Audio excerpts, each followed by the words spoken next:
আমি একজন ব্যবসায়ী, অনেকের সাথে আমার লেনদেন আছে, অনেকে আমার কাছে টাকা পায়, আমি অনেকের কাছে পাবো। যদি হঠাৎ আমার মৃত্যু হয়, যারা আমার কাছে টাকা পাবে তাদেরকে যদি আমার পরিবার টাকা না দেয়, তাহলে শরীর বিধান কি? খুব দরকারি একটা প্রশ্ন ভাইরা আমার।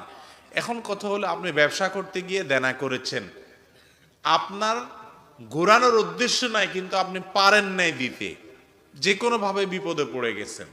আপনার কর্তব্য হলো পরিবারকে ওসিয়ত করে যাওয়া, আমার স্থাবর অস্থাবর সম্পত্তি যেগুলো আছে, আমি যদি জীবদ্দশায় দেনা পরিশোধ করতে না পারি, তাহলে এগুলো বিক্রি করার পর আমার সম্পদ থেকে যেন দেনা পরিশোধ করা হয়।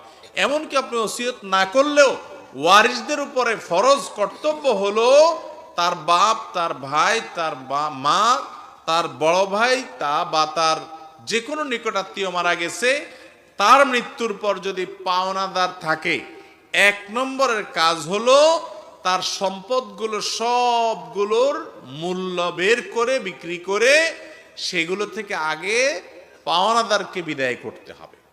পাওনাদারকে বিদায় করার পরে যদি কিছু থাকে, তাহলে ওয়ারিসরা ভাগযোগ করে নিবে, আর না থাকলে নাই।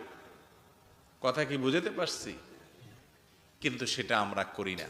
এই জন্য যিনি দেনাদার, তার কর্তব্য ভালো করে ওসিয়ত করে যাওয়া, টাইট করে যাওয়া, এবং আশঙ্কা থাকলে নিজে থাকতেই যত সম্ভব দেনা পরিশোধ করে যাওয়া।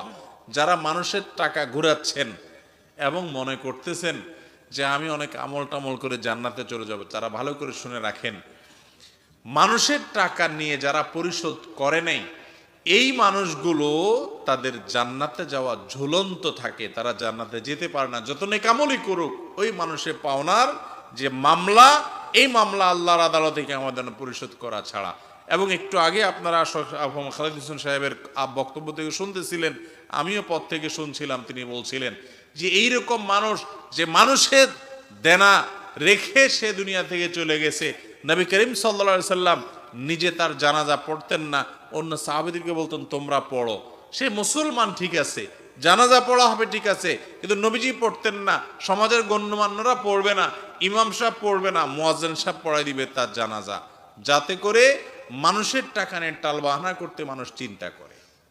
এই জন্য যারা মানুষের কাছ থেকে হাওলাত নেন অথবা ধার দেনা করেন, বাকি নেন, তারা টাইম মতো পরিশোধ করবেন তো ইনশাআল্লাহ?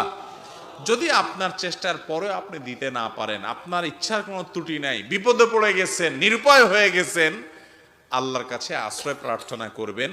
বান্দার যদি ইচ্ছাকৃত অন্যায় না হয়, সেই ইচ্ছাকৃত মানুষের ঘুরায় নাই, কিন্তু বেচারা ফেঁসে গেছে এবং তার কিছুই নাই আসলে দেওয়ার মতো, তাহলে আল্লাহ তাআলা তাকে রক্ষা করবেন এবং পাওনাদারকে আল্লাহ তাআলা খুশি করবেন, যদি সে আল্লাহকে খুশি করে যেতে পারে। এরকম বিভিন্ন হাদিস পাওয়া যায়।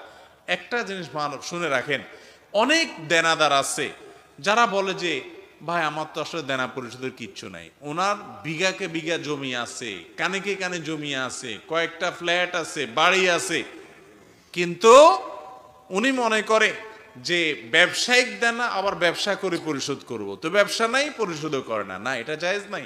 আপনার স্থাবর অস্থাবর সম্পত্তি বিক্রি করে হলে দেনা শোধ করবেন।